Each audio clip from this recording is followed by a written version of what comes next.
যখন তুমি নিজের রক্তের মানুষের দ্বারা কষ্ট পাবে, তখন তুমি একবার নবী ইউসুফ আলাইহিস সালামের কথা মনে করো। তিনি কিভাবে নিজের ভাইয়ের দ্বারা প্রতারিত হয়েছিল। যখন তোমার বাবা মা না বুঝে তোমার বিরুদ্ধাচরণ করে, তখন নবী ইব্রাহিম আলাইহিস সালামের কথা মনে করো। তার বাবা তাকে আগুনে নিক্ষেপ করায় ভূমিকা রেখেছিল। যখন তুমি সমস্যা থেকে পরিত্রাণের জন্য কোনো পথ পাবে না, তখন ইউনুস আলাইহিস সালামের কথা ভেবো। তিনি কতটা সময় তিমি মাছের পেটে আটকা পড়েছিল। যখন তোমার নামে কেউ মিথ্যা অপবাদ ছড়িয়ে দেবে, তখন মা আয়েশা রাদিয়াল্লাহু আনহার কথা মনে করো। তার নামে পুরো শহর জুড়ে কুৎসা রচনা করা হয়েছিল।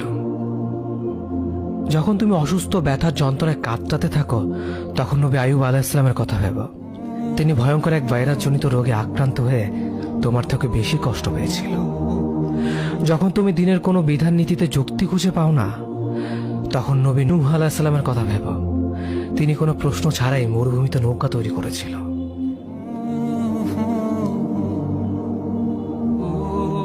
যখন তুমি আত্মীয়স্বজন, পরিবার, বন্ধু বান্ধবের কাছে হাসির পাত্রে পরিণত হও, তখন তুমি শেষ নবী হযরত মুহাম্মদ সাল্লাল্লাহু আলাইহি ওয়াসাল্লামের কথা ভেবো।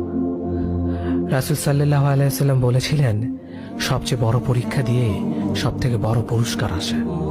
যখন আল্লাহ কাউকে ভালোবাসেন, তখন তাকে পরীক্ষা করেন, এবং যে এই পরীক্ষাগুলো মেনে নেয়, সে আল্লাহর সন্তুষ্টি অর্জন করে। আর যে অভিযোগ করে, সে তার ক্রোধের পাত্র হয়।